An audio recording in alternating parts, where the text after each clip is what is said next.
여기서는 그 지난번에 얘기했던 우리가 조금 마무리는 좀 애매하게 되긴 됐지만 그거 보혜사의 오심이라는 것 자체 그러니까 예수님의 죽음이 성령의 역사로 이어지게 된다라는 부분들을 얘기하면서 그 고난에 대한 이야기라든지 이런 것들에 이어서 나오는 부분들인데 결국 그러니까 성령의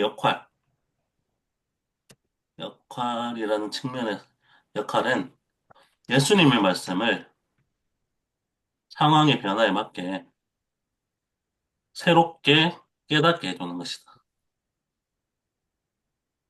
이걸 통해서 어떻게 보면은 그거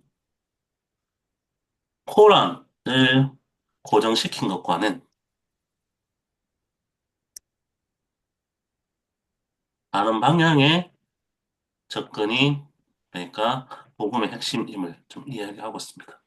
그래서 코란 같은 경우에는 아람어라는 그거 마음에세 말 자체를 가장 중요한 것이고 이게 어떻게 보면 본질적인 것이다. 그래서 새로운 상황에 맞게 성령의 역할 이것이 아니라 여기를 항상 회개해야 된다.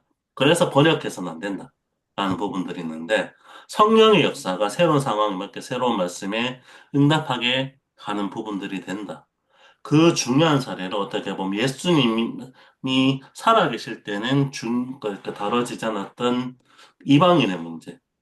고넬료의 집안을 얘기할 때 어떻게 보면은 예수님 말씀 회개하고 이런 부분들 아니라 예수님 말씀에 기초하는 것들을 항상 염두에 두지만 이 새로운 상황에 맞게 진리의 영이신 성령 하나님에 맞춰서 어떻게 보면 상황에 맞게 그 접근하는 방식 이런 방향들이 복음과 관련되는 부분들에서도 나온다라는 부분들을 이야기를 하고 있고요. 그런데 그런 것들이 완전 그러니까 예, 완전 모든 상황에 맞춰서 계속 변화되고 이런 것들이 아니라 예수님 말씀이나 정신에 기초해서 새로운 상황에 맞는 접근법이 만들어진다라는 부분들을 강조하고 있습니다. 그래서 새로운, 새로운 상황에 맞게 진리의 영에 등장하는 측면, 부분과 예수님이 그 새로운 상황에 맞는 해석의 중요한 기준이 된다는 것. 이것이 동시에 좀 이야기가 되고 있고요. 그리고 또한 어떻게 보면은 예수님의 떠나심이라는 의미에서 나는 환란이 예수님이 홀로 당하시게 될 환란이지만 이게 결국 세상을 이기는 십자가의 길이라는 부분들에 대한 것과도 연결된다라는 부분을 얘기하면서 예수님이 이기신 것처럼 어떻게 보면은 제자들 역시 여기에 진리의 영이신 성령의 이끌림에 따라서 어떻게 보면은 깨닫게 될 때 그 승리에 동참하게 되기도 한다라는 부분들이 또 동시에 그 마지막 부분에서 좀 이야기가 되고 있습니다. 그래서 성령의 역사가 어떤 성격을 가지고 있는가? 그 상황에 맞게 새로운 복음들이 계속 어떻게 되면 전파되고 있다는 부분들, 새롭게 적용될 수 있는 그런 부분들이 있다는 것과 그럼에도 어떻게 보면 예수님과 무관한 방향으로 작동하는 것들은 위험하다라는 부분들의 이야기와 함께 예수님의 떠나심과 그 환란의 의미라는 부분들이 성령과의 관계 속에서 좀 결과론적으로 함께 정리되고 있는 부분들이 좀 같이 나오고 있는 부분이 되는 것 같습니다.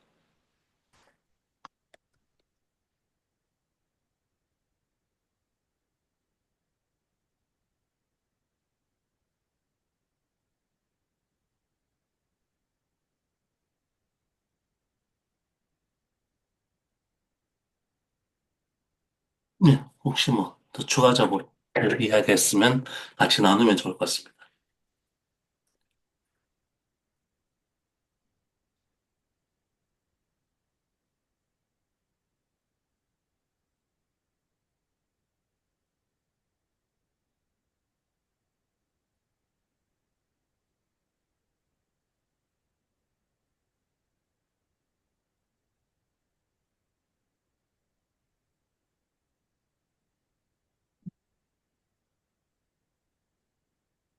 동희선님, 동희 선생님께서 정리해 주신 내용에서 음, 이게 성령의 역할이 예수님의 말씀을 어떤 상황에 맞게 새롭게 깨닫게 해주는 것이라고 앞에 이제 정리를 해 주셨고, 또 그 뒤에는 예수님이 그 새로운 상황에 맞는 해석의 중요한 기준이 된다라고 했는 이 말씀을 연결하면 이게 결국은 그러니까 우리가 상황에 맞게끔 뭔가 변화하고 깨달아야 하는데 그거는 예수님이 주신 해석이어야 된다.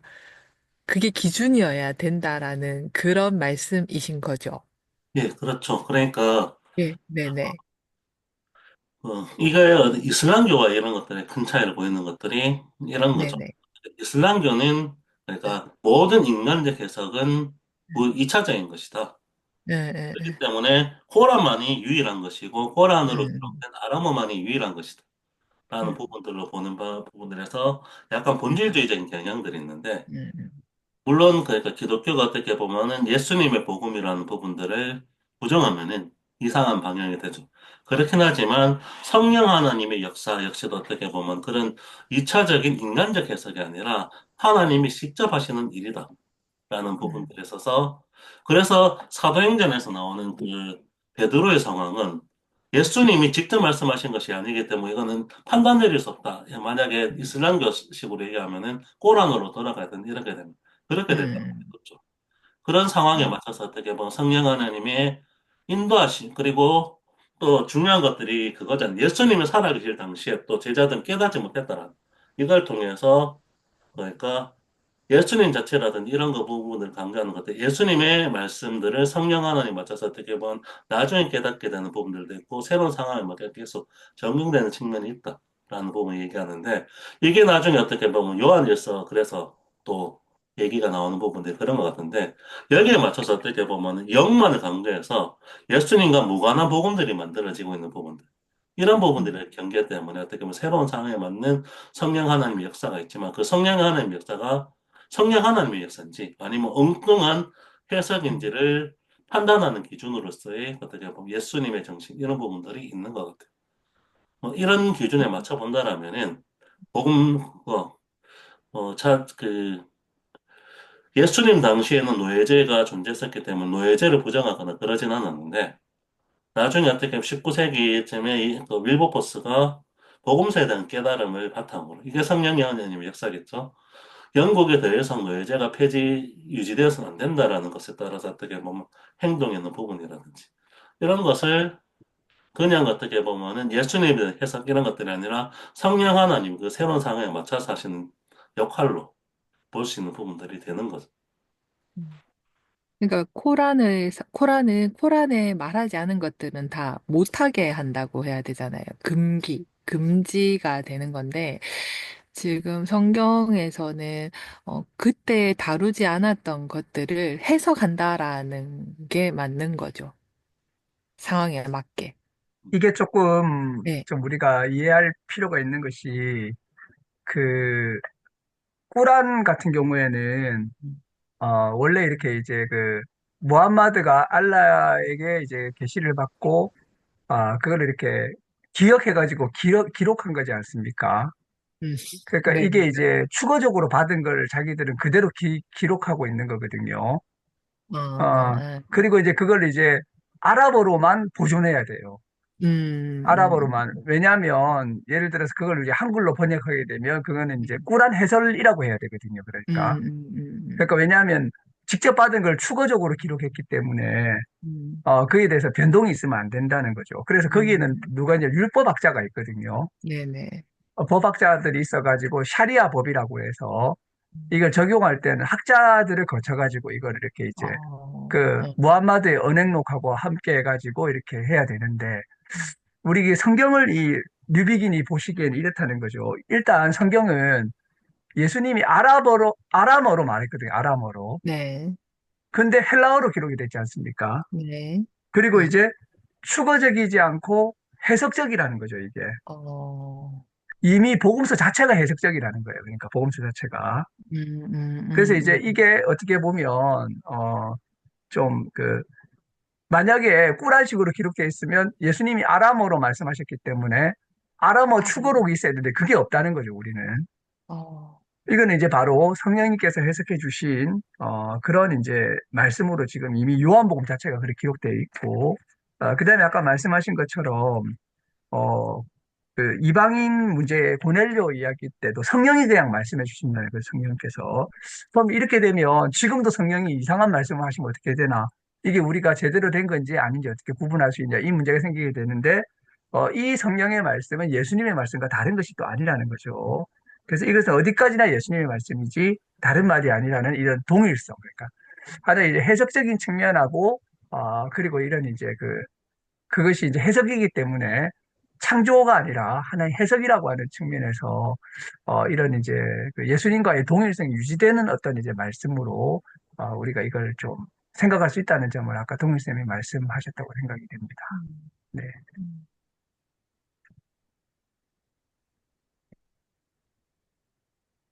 예,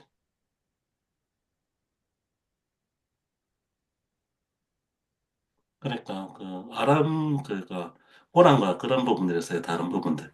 결국 직접 받은 말씀의 원천들 이런 것들이 아니라 항상 그러니까 신약 성경에 나온 예수 그리스도 말씀이라는 부분들은 성령의 조명에 의해서 인간적인 방향으로 나타나는 부분들이 있고 그게 기록된 것이기 때문에 물론 이게 본질적인 하나님의 계시이긴 하지만 그렇다고 해서 추구적인 원형이라는 형태는 아니다.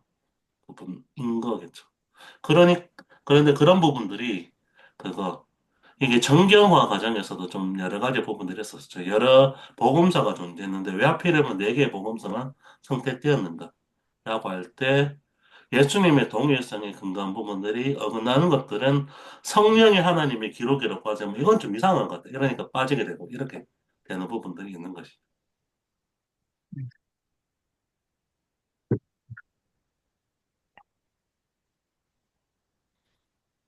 이 점이 결정적으로 중요한 것 같습니다. 예수님도 계속 말씀하시는 게 예수님이 순환을 당하시고 가셔야지 성령이 오신다는 거죠. 그러니까 음, 이제 이런 그 성령의 오심, 이런 것들 앞에서도 계속 강조하고, 이런 점이 좀 잘 이렇게 밝혀져 있는 것이 아닌가, 이런 생각이 좀 듭니다. 네. 예. 그리고 그 얘기하신 것처럼 그런 기준은 예수님 말씀을 직접 받았던 제자들도 성령의 조명이 있기 전까지는 그 말씀을 깨닫지 못했다라는 거죠. 그래서 그거 추거적이라고 얘기되시는 부분들을 본질로 보는 방향하고는 전혀 다른 방향입니다. 성령의 조명이라는 것들이 있어야지 그 말씀도 이해가 가능하고 그리고 그런 말씀의 이해는 지금 잠시 근심하게 되는 예수님의 떠남 이런 사건이 있어야지 가능하다는 그런 부분들 예. 여기 기차한 내용들이 좀 강조되고 있는 것 같아요.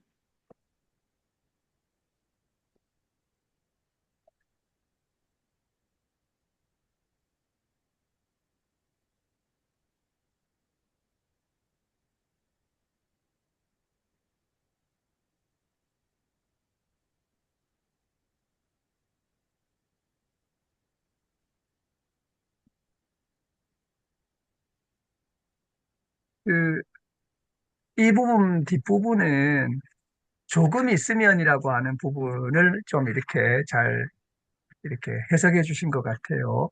조금 있으면 너희가 나를 보지 못하고 또 조금 있으면 나를 보게 된다. 이 조금은 또 무슨 말인가? 이게 굉장히 어려운 말씀이라는 거죠. 그래서 이제 이 조금 있다는 것이 조금 있으면이 이제 부활하시고 다시 만나게 된다는 걸 말씀하시는 건가? 아니면 최후의 종말의 날에 다시 만나 뵙게 된다는 말인가? 이제 떠나시는데 예수님이.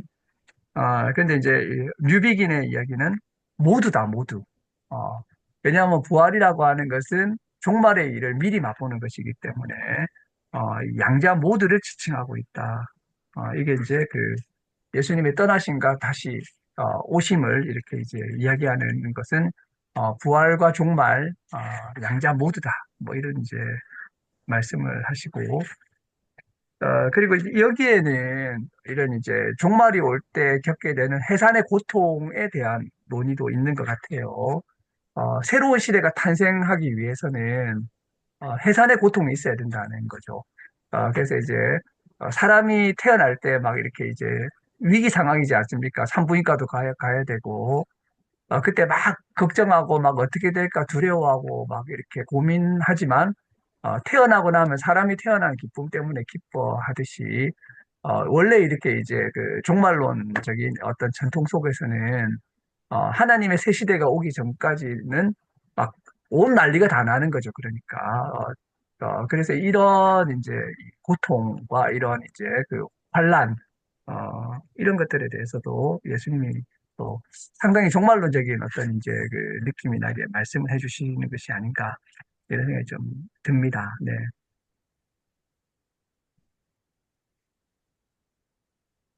그리고 이제 이 마지막 부분에 이제 밝히 이르리라 이 부분도 좀 특별하게 해석을 하신 것 같아요. 이 밝히라는 말이 이제 헬라어로 이 파레시아라고 하거든요. 파레시아. 이게 뭐냐면 이제 이게 그 밝히 말한다는 거는 숨기지 않고 사실 그대로 다 이렇게 오픈하는 것을 말합니다. 그러니까 우리가 뭔가 이렇게 다 말하지 않을 수가 있잖아요. 근데 그렇게 하는 것이 아니라 어, 모든 것을 밝히, 담대하게, 솔직하게. 그러니까 이 말은 이제 솔직하게라는 의미거든요. 그래서 이제 이것은 이제 이 공개적으로 우리가 이렇게 다 우리 예를 들어서 미투 같은 것도 옛날에 이렇게 밝히는 것하고 비슷한 거죠. 그러니까 밝혀서 다 드러내는 거죠. 예수님께서 이제 그날에 이렇게 이제 비사로 말하지 않고 수수께끼로 말하지 않고 밝히 어, 드러내시겠다. 라고 이렇게 말씀하니까 이제 제자들이 알겠다고 하니까 이제 또 너희가 나를 배신하겠다. 뭐 이런 식으로 이제 이 말씀이 이야기가 되는 것이 아닌가 싶습니다. 네.